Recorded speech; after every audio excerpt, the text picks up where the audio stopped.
Sa Cotabato Province, arestado 21 anyos na top 5 provincial level most wanted person sa isinagawang manhunt operation sa Barangay Poblacion Carmen.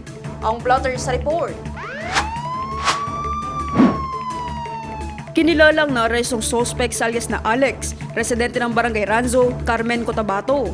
Dinakipang suspect sa bisa ng warrant of arrest para sa kasong rape by sexual assault sa ilalim ng Article 266-A, Paragraph 2 ng Revised Penal Code.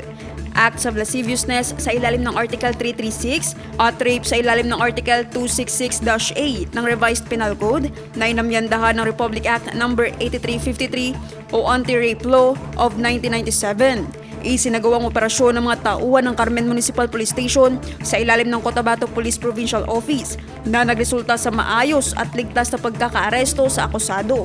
Matapos maaresto, dinala ang sospek sa Carmen Municipal Police Station para sa tamang disposisyon, dokumentasyon at turnover sa kaukulang judicial authority.